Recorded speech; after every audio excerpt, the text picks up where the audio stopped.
بسم اللہ الرحمن الرحیم۔ سامعین کرام، آپ سن رہے ہیں اردو کہانی زنجیر، جس کے مصنف ہیں شمیم نوید، اور یہ اس سلسلے کی قسط نمبر 19 ہے۔ مجھے امید ہے آپ کو میری یہ کاوش پسند آ رہی ہوگی۔ آپ نے اگر ابھی تک میرا چینل کہانی گھر سبسکرائب نہیں کیا تو ابھی میرے چینل کو سبسکرائب کر کے بیل نوٹیفیکیشن آن کر لیجئے، تاکہ آنے والی ہر نئی کہانی کی اطلاع بر وقت آپ تک پہنچ سکے۔ اسی وقت دروازے پر دستک ہوئی۔ یہ دستک نچلی منزل کے دروازے پر ہوئی تھی۔ جمشید میرے پاس آ کر کھڑا ہو گیا تھا۔ میں نے چپکے سے کہا، دروازہ کھولو اور پوچھو کون ہے۔ شانتا کے بارے میں پوچھے تو کہنا وہ صبح آئے گا، داور گیا ہے۔ میں پستول لے کر کھڑا ہو گیا تھا۔ نامعلوم کیا حادثہ پیش آنے والا تھا۔ جمشید نے دروازہ کھولا۔ کہیے، یہ شانتا صاحب اوپر رہتا ہے؟ مچھو نے سوال کیا۔ ہاں، اوپر رہتا ہے۔ معلوم ہے کب آئیں گا؟ تالا لگا پڑا ہے۔ شانتا صاحب آج شام داور گئے ہیں، کہہ گئے ہیں کہ کل صبح آئیں گے، کسی کے انتقال میں گئے ہیں۔ جمشید نے کہا۔ رام رام، مچھو نے کہا۔ بڑا سوری ہوا سن کر۔ آپ کا نام؟ جمشید نے کہا۔ میں انہیں بتا دوں گا۔ کوئی پیغام؟ نہیں تھینک یو، ہم صبح مل لیں گے، مچھو نے کہا۔ ویسے رات کو تو نہیں آئیں گا؟ پتہ نہیں، جمشید نے جواب دیا۔ مجھ سے تو صبح ہی آنے کے لیے بول گئے تھے۔ اچھا، شکریہ، مچھو نے کہا۔ آپ کو تکلیف دیا؟ کوئی بات نہیں، جمشید نے کہا۔ مچھو کے دور ہوتے قدموں کی آواز ابھری اور جمشید نے دروازہ بند کر دیا۔ پھر ہم دونوں وہاں سے تیزی کے ساتھ چلتے ہوئے مہندر کی کار میں جا بیٹھے۔ کیا ہو گیا تھا؟ اتنی دیر کیوں ہو گئی؟ مہندر نے کار سٹارٹ کرتے ہوئے کہا۔ استاد منگو اپنے گرگوں کے ساتھ شانتا کی تلاش میں آیا تھا، میں نے کہا۔ کار چل پڑی۔ مہندر خاموش ہو گیا تھا۔ شاید وہ یہ سوچ رہا تھا کہ آخر استاد منگو کو شانتا سے کیا کام پڑ گیا، مگر میں یہ سوچ رہا تھا کہ استاد منگو کو شانتا کا کیسے پتہ چلا۔ شانتا نے بتایا تھا کہ اس کی قیام گاہ سے صرف اس کے محکمے کے 3 افراد واقف ہیں، ایک ڈرائیور، ایک چپڑاسی اور ایک وہ کارندہ جو سائنائیڈ لایا تھا۔ اس وقت ان میں سے 2 لاشوں میں تبدیل ہو چکے تھے۔ ڈرائیور رات 12 بجے گیٹ وے آف انڈیا پر ہوگا۔ میرا خیال تھا کہ استاد منگو اس کے ذریعے یقیناً اس مکان تک نہیں پہنچا ہوگا، کیونکہ ڈرائیور تو اس کی کمین گاہ میں گیا ہی نہیں تھا۔ اس وقت مجھے شانتا کے اس ساتھی کا خیال آیا جسے اس نے وہیں چھوڑ دیا تھا۔ ہو سکتا ہے وہی استاد منگو کے ہتھے چڑھا ہو۔ دوسرا ذریعہ شانتا کے گھر پہنچنے کا شام دت بن سکتا تھا، کیونکہ شام دت ہی نے اسے مجھے ہلاک کرنے پر مقرر کیا تھا، مگر میں نے اس خیال کو بھی مسترد کر دیا۔ وجہ یہ تھی کہ اگر شام دت سے وہ مل بھی لیتا تو بھی شانتا کا بیان تھا کہ اس کے 6 بروکروں میں سے ایک بھی اس کی قیام گاہ سے واقف نہیں۔ پھر وہ کس طرح یہاں پہنچا؟ منگو کو کس نے شانتا کے گھر کا پتہ بتایا؟ میں سوچتا رہا۔ کار تیزی سے اپنی منزل کی طرف رواں تھی۔ تینوں مجرم پچھلی نشست اور اگلی نشست کے درمیان پائیدان میں پڑے تھے اور جمشید پچھلی نشست پر بیٹھا تھا۔ سنو مہندر، میں نے کہا، کل رات جب تم استاد منگو کے ٹھکانے پر میری تلاش میں پہنچے تھے تو وہاں تمہیں کوئی اور آدمی ملا تھا؟ اور کون آدمی؟ وہاں 4 آدمی تھے، چاروں بندھے ہوئے تھے، منگو، گلو، مچھو اور ٹینی، مہندر نے جواب دیا۔ کیا سوچ رہے ہو؟ سوچ رہا ہوں کہ استاد منگو شانتا کے گھر کس کے ذریعے سے پہنچا ہوگا۔ منگو؟ مہندر نے کہا۔ شاید ٹینی کے ذریعے۔ ہم بھی اسی کی وجہ سے یہاں پہنچے تھے۔ شاید منگو نے ٹینی کو کہیں پکڑ لیا ہوگا۔ میں نے اس سے کہا تھا کہ وہ 2-4 دن اپنے گھر نہ جائے۔ یقیناً وہ ٹینی ہی کے ذریعے وہاں پہنچا ہوگا۔ میرا دل مہندر کی اس بات پر ٹھک رہا تھا۔ اسی وقت جمشید نے کہا، یار مہندر، ایک کار بڑی دیر سے ہمارے پیچھے آ رہی ہے۔ کیا؟ میں نے اور مہندر نے تقریباً ایک ساتھ ہی کہا۔ مہندر نے عقب نما آئینے میں دیکھا۔ میں نے مڑ کر سڑک کا جائزہ لیا۔ کافی فاصلے پر 2 روشنیاں ٹمٹما رہی تھیں۔ تمہیں یقین ہے؟ مہندر نے پوچھا۔ ہاں، میں شروع ہی سے بار بار پیچھے دیکھتا رہا ہوں۔ یہ کار وہیں سے ہمارے پیچھے لگی تھی۔ ابھی تم نے 3-4 موڑ کاٹے ہیں، مگر یہ کار مسلسل تعاقب میں لگی ہوئی ہے، جمشید نے جواب دیا۔ کون ہو سکتے ہیں یہ لوگ؟ مہندر بڑبڑایا۔ اب کیا کرو گے؟ میں نے پوچھا۔ دیکھتے جاؤ۔ مہندر نے یہ کہتے ہی کار کی رفتار بڑھا دی۔ پھر 3-4 موڑ تیزی سے کاٹے۔ 2 موڑ تک تو وہ کار پیچھے لگی رہی۔ تیسرے موڑ پر کار موڑتے ہی مہندر نے کار کی رفتار انتہائی تیز کر دی، اور پھر جب اس نے اگلا موڑ کاٹا تھا تو تعاقب کرنے والی کار کی روشنیاں عقب میں نہیں تھیں، مگر مہندر نے کار کی رفتار کم نہیں کی۔ اس وقت ہم بائی کلا جا رہے تھے۔ بائی کلا پر سیٹھ وشواناتھ کی ایک کوٹھی تھی۔ یہ کوٹھی آراستہ اور پیراستہ حالت میں ان دنوں کرائے کے لیے خالی تھی۔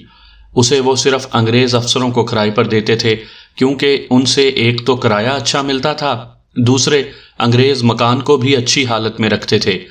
طے شدہ پروگرام کے مطابق مہندر نے یہ کوٹھی 1 ماہ کے لیے اپنے والد سے کہہ کر کسی دوست کو وہاں ٹھہرانے کے لیے حاصل کر لی تھی۔ مہندر کا کہنا تھا کہ یہ کوٹھی ہمارے پروگرام کے لیے بہت مفید رہے گی، کیونکہ اس میں ایک لمبا چوڑا تہہ خانہ تھا جہاں 2 کمرے بھی بنے ہوئے تھے۔ اس کوٹھی میں ایک گونگا چوکی دار بھی رہتا تھا جو کوٹھی کی نگہداشت کرتا تھا۔ یار مہندر، میں نے کہا، اگر استاد منگو ٹینی کے ذریعے ہی شانتا کے گھر پہنچا تھا تو شاید اس نے ٹینی سے یہ بھی معلوم کر لیا ہوگا کہ رات تم بھی شانتا کی تلاش میں تھے۔ ہو سکتا ہے، مہندر نے جواب دیا۔ اگر ایسا ہے تو استاد منگو پھر تمہارے گھر پر حملہ کر سکتا ہے۔ میں نے اپنے اندیشے کا اظہار کیا۔ مہندر بے چین ہو گیا۔ ہاں، ہو سکتا ہے، میں تمہیں چھوڑ کر سیدھا گھر جاؤں گا۔ اس نے کار کی رفتار اور تیز کر دی۔ 10 منٹ بعد ہم بائی کلا میں مہندر کی کوٹھی پر پہنچ گئے۔ بوڑھے چوکی دار نے کوٹھی کا گیٹ کھولا اور نمستے کے انداز میں ہاتھ جوڑ کر کھڑا ہو گیا۔ مہندر کار کو اندر لیتا چلا گیا، پھر کار روک کر اترا۔ جمشید، شیرازی، تم بھی آؤ، مہندر بولا اور چلتا ہوا چوکی دار کی طرف بڑھا۔ ہم اس کے ساتھ ساتھ ہو لیے۔ بابا، اس نے چوکی دار سے کہا، یہ میرے دوست ہیں، یہ یہیں رہیں گے، ان کا خیال رکھنا۔ بوڑھے بابا نے جھک کر ہاتھوں سے اس طرح اشارے کیے گویا مہندر کی بات سمجھ گیا ہو۔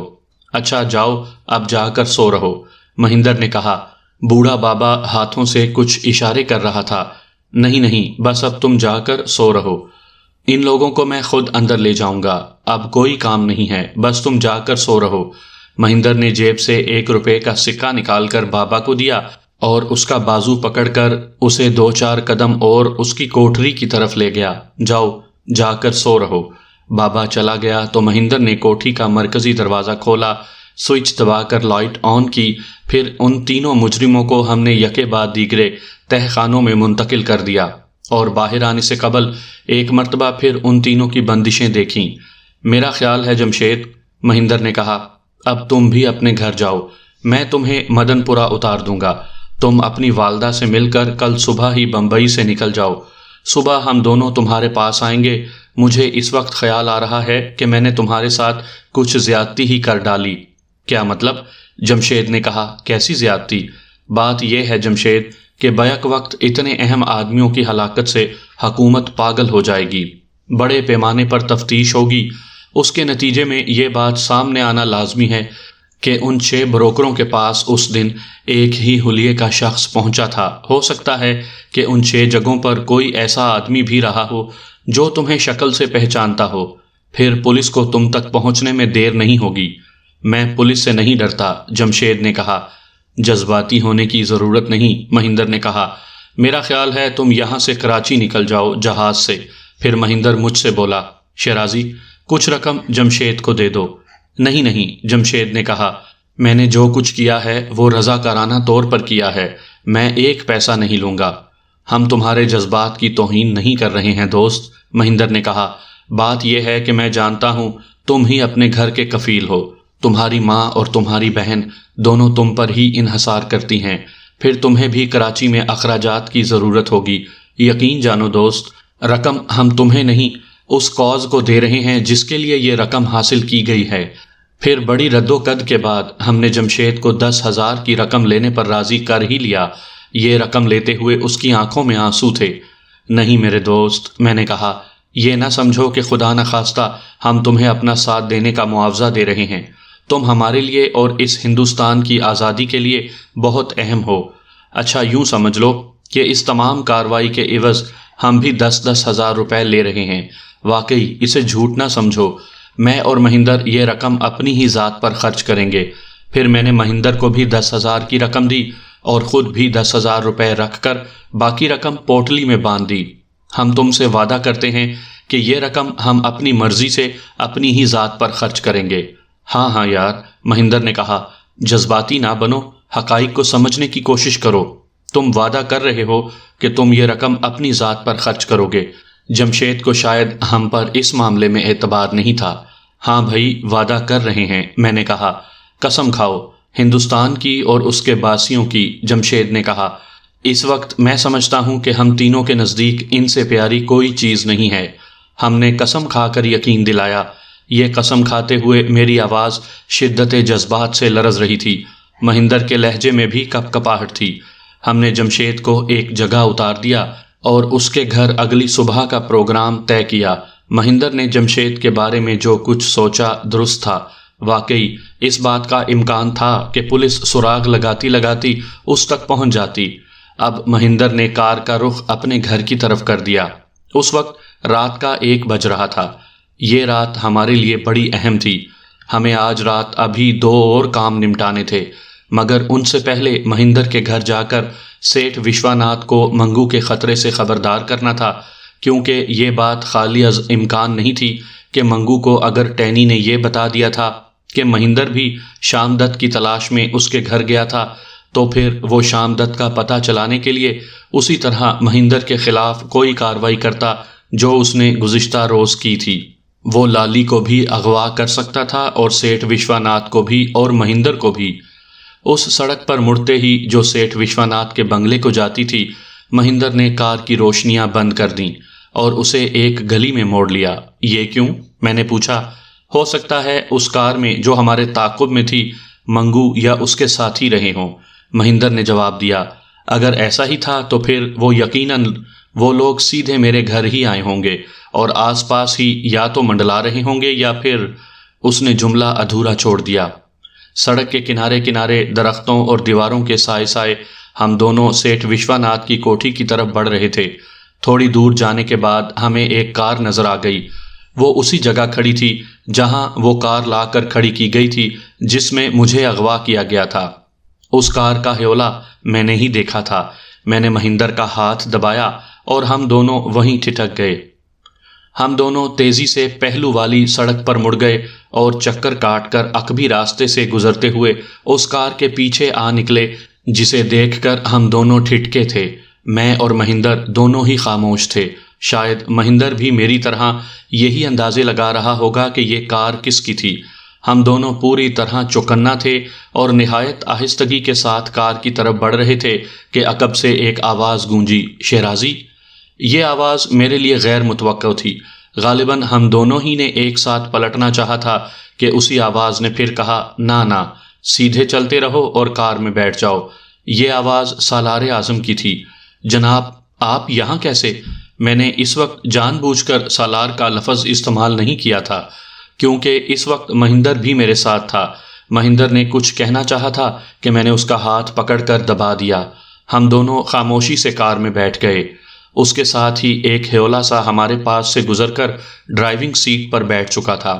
اس کے سر پر بھاری سی پگڑی تھی اور شانوں پر موٹی سی چادر پڑی تھی جس کی وجہ سے ہم اس کا چہرہ نہیں دیکھ سکتے تھے۔ تمہارے ساتھ غالباً مہندر ہے، سالار کی آواز ابھری، ساتھ ہی کار بھی چل پڑی۔ جی ہاں، میں نے جواب دیا، مگر میں حیران ہوں کہ آپ اچانک یہاں کیسے آ پہنچے؟ آپ تو… بعض تشویشناک اطلاعات کے سبب اور تمہاری حماقتوں کی وجہ سے، سالار نے جواب دیا۔ غالباً اس نے مجھے اپنا جملہ پورا کرنے سے روکا تھا کیونکہ اس کے بعد میں یہی کہنا چاہتا تھا کہ وہ تو پروگرام کے مطابق فرنٹیئر گئے تھے۔ مگر جناب، اس مرتبہ مہندر نے کہا تھا، شیرازی نے تو کوئی غلطی نہیں کی۔ لا علمی، بے عمل زندگی میں باعث رحمت ہو سکتی ہے، لیکن عملی زندگی میں موت کے فرمان کے سوا کچھ نہیں۔ شاید تمہیں یہ جان کر خوشی ہوگی کہ تمہارے دوست کا نام ہندوستان بھر کی پولیس میں خطرناک اور مطلوبہ شخص کی حیثیت سے گشت کرانے کی تجویز ہے۔ میں یہ نہیں کہتا کہ شیرازی کے لیے ایسے خطرات پیدا کرنا دانش مندی نہیں ہے۔ بہرحال شیرازی جی، میں بڑی دیر سے تمہارا منتظر تھا۔ اب مجھے رپورٹ دو، مکمل رپورٹ۔ ویسے مہندر بیٹا، میں تمہارا مشکور ہوں کہ تم نے شیرازی سے دوستی نبھائی۔ مجھے تم دونوں کی دوستی پر فخر ہے۔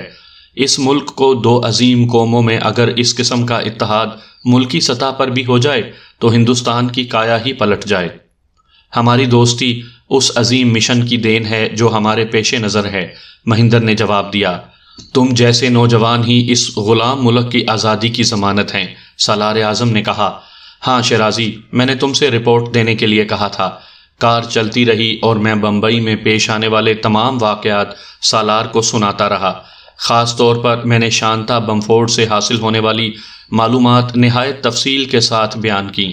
اس دوران میں سالار نے چند سوالات بھی کیے اور وضاحتیں بھی طلب کیں۔ جب میں سب کچھ بتا چکا تو کار میں چند لمحے خاموشی چھائی رہی۔ پھر سالار نے مجھ سے دریافت کیا، اب تم اپنے تینوں قیدیوں کا کیا کرو گے؟ شانتا بمفورڈ ایک ایسا شخص ہے جس سے ابھی ہم شاید اور بھی مفید معلومات حاصل کر سکیں۔ ماوا لنکر کو اس لیے زندہ رکھا گیا ہے کہ اس عورت کو رہا کروایا جا سکے جسے اس نے داشتہ بنا رکھا ہے، اور چونی لال صرف اس لیے زندہ ہے کہ اس سے تنظیم کے لیے وہ سونا حاصل کیا جا سکے جو اس نے جمع کر رکھا ہے۔ سالار اعظم نے کہا۔ مہندر، تم ایسے لوگ جو ہماری تنظیم میں شامل نہ ہو کر بھی ہندوستان کی آزادی کے لیے ہر خطرے سے گزرنے اور اپنی زندگی پر کھیل جانے کو تیار ہو، تنظیم انہیں اپنا سپاہی سمجھتی ہے، غیر رسمی رکن سمجھتی ہے۔ اگر تم چاہو تو تم اس تنظیم کے باقاعدہ رکن بھی بن سکتے ہو، لیکن پھر تمہیں تنظیم کے تمام اصولوں کی سختی سے پابندی کرنا ہوگی۔ آپ نے میرے دل کی بات کہہ دی ہے جناب، مہندر نے جواب دیا۔ میں تو کب سے کسی ایسے ہی راہبر کی تلاش میں تھا۔ تو بس آج سے تم اس تنظیم کے رکن ہو، سالار کی بھاری اور کھرکھراتی آواز گونجی۔ تنظیم کے کچھ بنیادی اور غیر تحریری اصول ہیں، شیرازی تمہیں وہ تمام اصول بتا دے گا۔ بنیادی بات تنظیم اور ہندوستان سے وفاداری ہے۔ ہندوستان کا ہر دشمن، خواہ وہ گورا ہو یا کالا، خواہ اس کا تعلق کسی بھی مذہب یا فرقے سے ہو، وہ تنظیم کا بھی دشمن ہے۔ دشمن کو قدم قدم پر نقصان پہنچانا ہمارا شعار ہے، اور یوں مہندر بھی تنظیم کا رکن بن گیا۔ سالار کے اس فیصلے سے مجھے جتنی خوشی ہوئی بیان سے باہر ہے۔ کار مخصوص رفتار سے چل رہی تھی۔ ہم دونوں دوست ایک دوسرے کو مبارکباد دے چکے تو سالار اعظم نے ہدایت دی کہ اب ان تینوں مجرموں کو ہمیں اس کے حوالے کر دینا ہوگا۔ ان سے متعلق باقی کام کی تکمیل کی ذمہ داری اب سالار نے خود اپنے ذمہ لے لی تھی۔ ساتھ ہی اس نے ہمیں یہ بھی ہدایت کی تھی کہ ہم صبح ہی جمشید کو اس کے گھر سے مہندر کے اس بنگلے میں منتقل کر دیں جہاں تینوں مجرموں کو رکھا گیا ہے۔ ان ہدایات کے بعد گفتگو کا موضوع ہندو مسلم آویزش کو ہوا دینے کے لیے انگریز کی سازش پر آ گیا۔ سالار نے بتایا تھا کہ انگریز کی یہ پالیسی ہمیشہ سے رہی ہے، لیکن اب سیاسی سطح پر کانگریس، خلافت کمیٹی اور مسلم لیگ میں جو اتحاد پیدا ہو گیا ہے وہ واقعی اس کے لیے خطرہ ہے۔ اس کا توڑ اسے کرنا ہی ہے۔ ہندوستان جیسی بڑی منڈی کو انگریز آسانی سے تو ہاتھ سے نہیں جانے دے گا، سو اس مرتبہ اس نے ہندو مسلم منافرت کو ہوا دینے کے لیے دوسرے طریقے بھی اختیار کرنے کی ٹھانی ہے۔ انگریز کی یہ سازش زیادہ خطرناک ہے۔ کیا ایسا ممکن نہیں کہ انگریز اپنے ایجنٹوں کے ذریعے ہندوستان کے اہم لیڈروں کو قتل کرا دے اور پھر؟ میں نے کہا نہیں، اس وقت ایسا براہ راست اقدام انگریز مناسب نہیں سمجھے گا۔ اس وقت اتحاد کی جو نوعیت بنی ہے اس میں اس قسم کے اقدامات سے تمام ہندوستان انگریزوں کے خلاف اور بھی متحد ہو جائے گا۔ وہ پہلے اس اتحاد کو شکوک و شبہات پیدا کر کے کمزور کرنا چاہتا ہے۔ ایک مرتبہ اتحاد ختم ہوا تو ہندو مسلم ایک دوسرے سے بہت دور اور ایک دوسرے کے حریف بنے کھڑے ہوں گے، پھر وہ انہیں آپس میں لڑا کر ان کی قوت کو منتشر کرے گا۔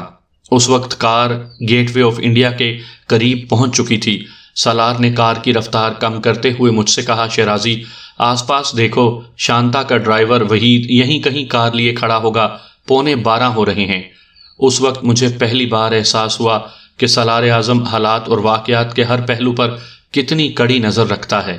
شانتا نے مکان پر ہونے والے واقعات سے لے کر اب تک میں شانتا کے ڈرائیور وحید کو تو بھولا ہی ہوا تھا۔ شانتا اسے وہاں نہ ملتا تو وہ اس کے گھر پہنچتا اور پھر ہماری کارگزاری وقت سے پہلے ہی تشتے ازبام ہو جاتی۔ پھر شاید ہم وہ دونوں کام بھی نہ کر پاتے جن کے لیے ہم نے چونی لال اور ماوا لنکر کو زندہ رکھا تھا۔ یہی وہ کام تو تھے جو ہمیں صبح تک نمٹانے تھے۔ آپ کو بہت یاد رہا جناب، اس وحید کو تو ہم بھول ہی گئے تھے، مہندر نے کہا۔ وہ بھی شاید میرے ہی انداز میں سوچ رہا تھا۔ اس میں تمہاری عمر اور جذباتیت کو زیادہ دخل ہے۔ تم ذرا سی کامیابی پر خوشی سے دیوانے ہو جاتے ہو اور ذرا سی ناکامی پر مایوس۔ دونوں صورتوں میں تم بعض اہم باتوں کو بھول جاتے ہو۔ نا تجربے کاری اسی کو کہتے ہیں۔ مجھے شانتا بمفورڈ کی کار اور اس کے قریب کھڑا ہوا وحید بھی نظر آ گیا۔ اس نے کار ایک سنسان مقام پر کھڑی کر رکھی تھی۔ میں نے جب سالار کو بتایا تو اس نے کار روک دی۔ اچھا، اب تم لوگ گھر جاؤ۔ آپ سے ایک درخواست ہے جناب، مہندر نے کہا۔ کہو۔ پہلے وعدہ کیجئے کہ آپ میری درخواست کو ٹھکرائیں گے نہیں۔ سالار اعظم ہنسا۔ یہ ہنسی عجیب سی تھی۔ چلو، تمہاری کارکردگی کے انعام کی خوشی میں وعدہ۔ جناب، میری درخواست ہے کہ آپ مجھے میزبانی کا شرف بخشیں۔ پتا جی اور لالی آپ سے مل کر بہت خوش ہوں گے۔ ایسی ملاقات کا کیا فائدہ کہ میزبان اپنے مہمان کا چہرہ ہی نہ دیکھ سکیں۔ اس وقت مجھے مہندر کی شخصیت پر رشک آیا۔ وہ واقعی گفتگو کرنے کا ماہر تھا، پھر جرت مند بھی۔ میرا خیال تھا کہ تنظیم کے کسی فرد نے سالار سے آج تک اس نوعیت کی درخواست کبھی نہ کی ہوگی۔ خود سالار کی گفتگو سے بھی یہ بات عیاں تھی، مگر وہ کیونکہ وعدہ کر چکا تھا اس لیے اب اس سے پھرنے کا سوال ہی پیدا نہیں ہوتا تھا۔ ٹھیک ہے مہندر بیٹا، سالار نے چند جملوں کے تبادلے کے بعد کہا، میں کسی بھی رات 1 اور 2 کے درمیان تمہارے مکان کے عقبی حصے سے چوروں کی طرح داخل ہو کر تمہاری میزبانی کا لطف اٹھاؤں گا۔ اور اسی رات 1:45 بجے سالار مہندر کے گھر موجود تھا۔ ہم اس وقت ڈرائنگ روم میں بیٹھے باتیں کر رہے تھے۔ ملازمین سونے کے لیے جا چکے تھے۔ اچانک کھڑکی پر ہلکی سی دستک ہوئی، ساتھ ہی سرگوشی ابھری۔ مہندر، اس وقت سالار کی آمد غیر متوقع تھی۔ ہمارے خواب و خیال میں بھی نہیں تھا کہ سالار اعظم اپنا وعدہ پورا کرنے اسی رات پہنچ جائے گا۔ پھر ڈرائنگ روم کی تمام بتیاں بجھا دی گئیں، صرف ایک کمرے میں بلب روشن تھا، جس کی ہلکی سی روشنی ڈرائنگ روم میں آ رہی تھی۔ ڈرائنگ روم میں اندھیرا ہونے کے بعد سالار اعظم ایک سایہ بنا ہوا داخل ہوا۔ اس کا تمام جسم ایک سیاہ چوغے میں چھپا ہوا تھا۔ چہرے پر حسب معمول نقاب موجود تھی۔ وہ اندر آتے ہی دروازے کے ساتھ پڑے ہوئے صوفے پر بیٹھ گیا۔ آداب وشواناتھ، سالار اعظم نے کہا۔ آداب، سیٹھ وشواناتھ نے جواب دیا۔ اس کے ساتھ ہی لالی نے سالار اعظم کو انکل کہہ کر آداب کہا۔ پھر وشواناتھ کے کہنے پر سالار اعظم نے آزادی، جدوجہد آزادی اور ہندوستان میں قومی اتحاد پر اپنا نقطۂ نظر واضح کر دیا۔ مگر انکل، ایک موقع پر لالی نے کہا، آپ نے اپنے لیے جو راہ اختیار کی ہے اسے دیکھتے ہوئے تو آپ کو یہاں نہیں آنا چاہیے تھا۔ میں اپنے دوستوں میں آیا ہوں بیٹا لالی، سالار نے کہا۔ میں تم سب سے اسی طرح واقف ہوں جس طرح گوشت ناخن سے۔ پھر سیٹھ وشواناتھ تو وہ شخص ہے جس کی حب الوطنی کا گواہ عمر سوبانی جیسا شخص ہے۔ عمر سوبانی کے توسط سے تمہارے پتا جی نے ہماری تنظیم کی کتنی مدد کی ہے شاید تمہارے پتا بھی نہ بتا سکیں۔ عمر سوبانی مجھ سے کہیں عظیم اور دیالو شخص ہے۔ وہ دیوتا ہے، دیوتا۔ جو اس سے مانگو اس کے پاس ہو تو ضرور مل جاتا ہے۔ انکار کرنا اس کے ہاں پاپ ہے۔ سمجھے بیٹا لالی، سالار نے کہا، اور عمر سوبانی تمہارے پتا کی دریا دلی کا معترف ہے۔ ایسے لوگوں کے گھر جانا میں اپنے لیے سعادت سمجھتا ہوں۔ آپ ویسے بھی پتا سے ملے ہیں انکل؟ بغیر نقاب کے لالی نے پوچھا۔ ہاں، چند ایک ملاقاتیں ہوئی ہیں، سالار نے کہا، بس معمولی سی لیکن بہت مفید۔ تو آپ انکل کو پہچان گئے پتا جی؟ لالی نے سیٹھ وشواناتھ سے مخاطب ہو کر کہا۔ تمہارے پتا تو کیا، مجھے تو مہندر بھی نہیں پہچانا اور شیرازی بھی، سالار نے کہا۔ البتہ تم سے یہ میری پہلی ملاقات ہے لالی بیٹا۔ انکل، میں آپ کو دیکھنا چاہتی ہوں، لالی نے کہا۔ آج کے دن میں دوسرا وعدہ کر رہا ہوں، سالار نے کہا۔ جب بھی مناسب ہوا میں اپنی رونمائی کی ابتدا تم سے ہی کروں گا۔ انکل، آج مجھے لالی کا یہ انداز بہت پسند آیا۔ یہ ممکن تھا اگر تمہیں مصوری کا شوق نہ ہوتا، سالار نے جواب دیا۔ مجھے ڈر ہے تم ایک نظر ہی دیکھ کر بعد میں اپنی مصورانہ صلاحیتوں سے میری تصویر بنا لو گی۔ ہائے انکل، تو آپ یہ بھی جانتے ہیں؟ لالی نے حیرانی کا اظہار کیا۔ اگر یہ سب نہ جانتا ہوتا تو مہندر کی دعوت پر اتنی آسانی سے نہ آ جاتا، سالار نے جواب دیا۔ ہاں سیٹھ وشواناتھ، میں یہاں ایک اور مقصد کے تحت بھی آیا ہوں۔ میں تمہیں یہ بتانے آیا ہوں کہ آج مہندر بھی ہماری تنظیم کا رکن بن گیا ہے۔ میرا اپنا بیٹا بھی اس تنظیم کا رکن ہے۔ وہ بھی اس وقت اپنے گھر سے دور، ماں باپ سے دور اپنا فرض انجام دے رہا ہے اور میں مطمئن ہوں۔ میں تمہیں یہ اطلاع دے رہا ہوں تاکہ تم بھی مہندر کے اس فیصلے سے آگاہ ہو جاؤ۔ میرا دھن دولت، سیٹھ وشواناتھ نے جواب دیا، سب ہندوستان کی آزادی کے لیے وقف ہے۔ مہندر اور لالی بھی میرا دھن دولت ہیں، میرا سب سے عزیز سرمایہ ہے، میں انہیں بھی اپنی طرف سے وقف کرتا ہوں۔ تم واقعی عظیم ہو سیٹھ وشواناتھ۔ سالار کی آواز کپ کپا کر رہ گئی تھی۔ اب تنظیم نے مہندر کے ماں باپ کی جگہ لے لی ہے۔ تنظیم کے احکامات مہندر کے لیے تمہارے احکام سے زیادہ اہمیت رکھتے ہیں۔ آپ یقین رکھیں سالار، میں کبھی اس معاملے میں مہندر کی راہ میں رکاوٹ نہیں بنوں گا۔ سیٹھ وشواناتھ کا چہرہ جوش سے سرخ ہو گیا تھا۔ انکل، مجھے بھی بنا لیجئے تنظیم کا رکن، اس مرتبہ لالی نے کہا تھا۔ اگر میری بیٹی میدان عمل میں ہوتی تو میں شاید بنا لیتا، مگر ابھی وہ بہت چھوٹی ہے۔ مجھے نہیں پتا کہ اگر وہ تمہاری عمر کی ہوتی تو میرا رویہ کیا ہوتا۔ آپ کی ایک بیٹی جوان ہے انکل، اور وہ بیٹی میں ہوں۔ لالی، پتا جی آپ کو کوئی اعتراض تو نہیں؟ مجھے کوئی اعتراض نہیں، سیٹھ وشواناتھ نے بڑے عزم سے کہا۔ جھانسی کی رانی اور چاند بی بی بھی کسی کی بیٹیاں تھیں۔ مجھے خوشی ہے کہ تم نے ان کی راہ پر چلنے کا فیصلہ کیا ہے۔ سالار، اگر تمہاری تنظیم کے اصولوں پر کوئی حرف نہ آتا ہو تو میری درخواست ہے کہ لالی کو بھی رکن بنا لیا جائے۔ دیکھیے انکل، اب انکار نہ کیجیے گا ورنہ میں آپ سے ناراض ہو جاؤں گی۔ لالی نے ٹکڑا لگایا۔ سیٹھ وشواناتھ، سالار کی آواز گونجی، تمہارے گھرانے کو آج 2 اعزاز حاصل ہو رہے ہیں۔ پہلا یہ کہ تمہاری بیٹی آزادی ہند کے لیے جدوجہد کرنے والی اس تنظیم کی پہلی مجاہدہ ہے۔ دوسرا یہ کہ تمہارا گھرانہ ہندوستان کا پہلا گھرانہ ہے جس کا ہر فرد اس تنظیم میں کسی نہ کسی انداز سے شامل ہے۔ میں اس گھرانے کو تنظیم کی طرف سے سلام کرتا ہوں۔ یہ کہہ کر سالار نے تعظیمی انداز میں ہاتھ اٹھایا۔ آپ مجھے شرمندہ کر رہے ہیں، سیٹھ وشواناتھ نے کہا۔ اسی دوران میں لالی سالار کی طرف بڑھی۔ ہائے انکل، اوہ سالار، آپ کتنے اچھے ہیں۔ تو مجھے سالار نہیں انکل ہی کہو گی بیٹا لالی، سالار نے لالی کو اپنے شانے سے لگاتے ہوئے کہا۔ تم میری بیٹی ہو۔ یہ کہتے ہوئے سالار کی آواز بھر آ گئی۔ سیٹھ وشواناتھ، ہو سکتا ہے تم منگو کی طرف سے خطرہ محسوس کر رہے ہو، آج صبح تک اس کا بھی انتظام ہو جائے گا۔ تنظیم ایسے لوگوں سے نمٹنا خوب جانتی ہے۔ اس کے بعد 2-3 منٹ اور گفتگو رہی، پھر سالار جس طرح آیا تھا اسی طرح چلا بھی گیا۔ ابھی ہمیں ایک کام اور کرنا تھا۔ ہمیں سالار کے حکم کے مطابق جمشید کو اس کے گھر سے بائی کلا مہندر کے بنگلے میں منتقل کرنا تھا۔ اس بنگلے کی چابیاں مہندر پہلے ہی گیٹ وے آف انڈیا پر سالار کے حوالے کر چکا تھا، اور سالار نے کہا تھا کہ جب ہم جمشید کو لے کر وہاں پہنچیں گے تو چابیاں ہمیں تالے ہی میں مل جائیں گی۔ سالار کے جانے کے کچھ دیر بعد میں اور مہندر گھر سے اس کام کی تکمیل کے لیے نکلے، اور جب واپس آئے تو رات کے 4 بج رہے تھے۔ اس رات میں جب لیٹا تو میں نے خود کو بے حد ہلکا پھلکا محسوس کیا۔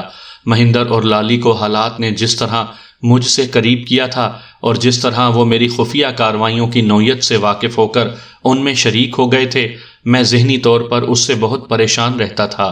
ہر وقت یہی خوف اور ڈر تھا کہ اگر سالار کو اس کا علم ہو گیا تو شاید میرے لیے تنظیم کی طرف سے کوئی بہت ہی سخت سزا تجویز ہو۔ مگر اس رات یہ تمام ڈر اور خوف ختم ہو گیا تھا۔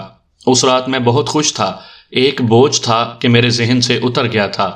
صبح ناشتے پر لالی کا یہ اصرار برقرار تھا کہ میں، مہندر اور سیٹھ وشواناتھ یہ اندازہ لگائیں کہ سالار تنظیم کے پیچھے کون سی شخصیت چھپی تھی۔ اس وقت اس کا نسوانی تجسس پوری طرح بیدار تھا۔ اس موقع پر سیٹھ وشواناتھ نے کہا، وہ اپنی شخصیت کو راز میں رکھنا چاہتا ہے تو اس کی کوئی وجہ بھی ہوگی، اس میں مصلحت کا کوئی تقاضا بھی ہوگا، لہٰذا بہتر ہے کہ اسے ایک مقدس راز سمجھ کر راز ہی رہنے دیا جائے۔ ہمیں اس راز کو کھولنے کی کوشش نہیں کرنی چاہیے۔ ابھی ہم ناشتے سے فارغ ہی ہوئے تھے کہ عمر صوبانی کا ایک ملازم آ گیا۔ وہ میرے اور مہندر کے لیے پیغام لایا تھا۔ عمر صوبانی نے ہمیں فوراً اپنے گھر بلایا تھا۔ کام کی نوعیت کیا تھی اس کے بارے میں ملازم کو کچھ معلوم نہیں تھا، البتہ ملازم نے مجھ سے اتنا ضرور کہا تھا، آپ جو خط لائے تھے اس کا جواب لکھ لیا ہے صاحب، وہ جواب آپ کو دینا چاہتے ہیں۔ گویا معاملے کا تعلق تنظیم سے ہی تھا۔ ہم دونوں فوراً روانہ ہو گئے۔ ہندو مسلم اتحاد کو ختم کرنے کے لیے انگریز کی جس سازش کا علم ہمیں شانتا بمفورڈ کے توسط سے ہوا تھا، تنظیم نے فیصلہ کیا تھا کہ اس سازش کو پھلنے پھولنے اور پنپنے سے پہلے ہی کچل دیا جائے۔ یہ سازش ایک ایسی بھڑکتی ہوئی آگ کی مانند تھی کہ اگر شروع ہو جاتی تو پورا ہندوستان اس میں بھسم ہو جاتا۔ اس آگ کو جو انگریز بھڑکانا چاہتا تھا، ہندو اور مسلمان لیڈر ہی اپنی فہم و فراست سے روک سکتے تھے۔ کانگریس اور خلافت کمیٹی اور پھر مسلم لیگ اس وقت کسی نہ کسی طور پر ایک مشترکہ پلیٹ فارم پر جمع تھیں۔